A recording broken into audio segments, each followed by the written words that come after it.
అదే స్టేటస్ మా కంటిన్యూ చేసుకుంటూ వచ్చాం. శంకరాచార్యులను కానీ లేదా కొత్తగా కొందరు సొంతంగా పీఠాలు పెట్టేసుకుంటూ ఉంటారు. పెట్టేసుకున్నా మనం వాళ్ళకి మర్యాదలో ఏం లోపం చేయం. ఏమో ఎక్కడ ఏమవుతుందో, ఎందుకు మనం దండం పెట్టుకుంటే ఆశీర్వాదం ఇస్తాడు, మనం ఎందుకు మాట్లాడడం, అది మన కల్చర్. ఫస్ట్ టైం దాన్ని బ్రేక్ చేశారు. అసలు శంకరాచార్యులకి దీనికి సంబంధం ఏంటి అని అడిగేటువంటి లెవెల్కి వచ్చారు.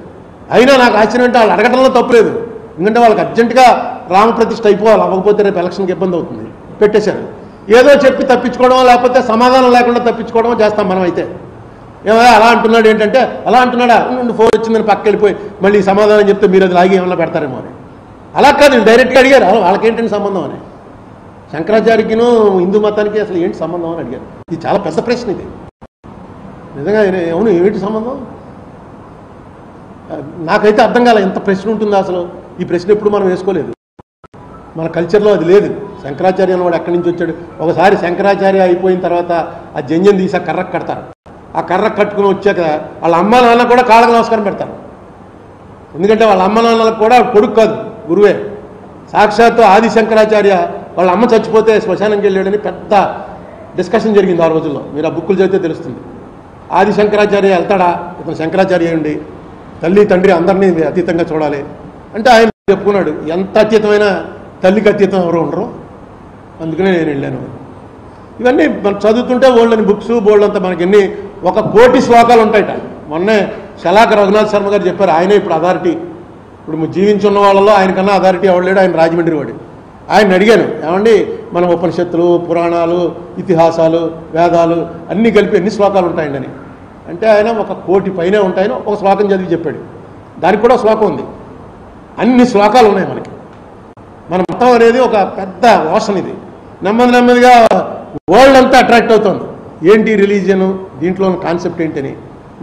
మనం కూడా దీనిలాగే మంగళవారం గుడికి వెళ్ళిన వాడే హిందువు, అక్కడికి వచ్చి రామ్లాలాకి దండం పెట్టుకున్నవాడే హిందువు అనే పద్ధతిలోకి వస్తున్నాం. మరి ఇది మంచి చెడో కాలం నిర్ణయిస్తుంది. మళ్ళీ వెంటనే సత్యబాబు చెప్పాడుగా, మనం సత్యబాబునే పరిగణలో తీసుకున్నాం. సత్యబాబునే, సుబ్బారెడ్డి కన్నా సత్యబాబుని పరిగణలో తీసుకుంటే మంచిది. ఎందుకంటే ఎందుకది మళ్ళీ కొత్త కాంట్రవర్సీ.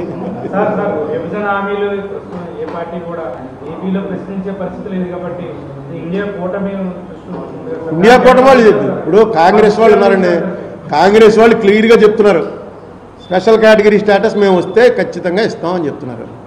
వాళ్ళు వస్తే అనే పరిస్థితి ఉందా లేదా, ఈ రాముల విగ్రహం అయిన తర్వాత అందరికీ అనుమానం వచ్చింది. అతను తిరుగుతున్నాడు రాహుల్ గాంధీ. ఇవాళ కాకపోతే ఏదో రోజుకి వస్తుంది. మనం అనేది ఇలాంటివన్నీ ఎలా ఉంటుందంటే మీకు ఇంత ముందు కూడా చెప్పాను.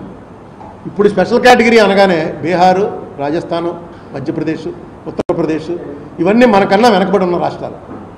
వాటిని బీమారు స్టేట్స్ అంటేనే జ్వరం వచ్చిన రాష్ట్రాలు అవి.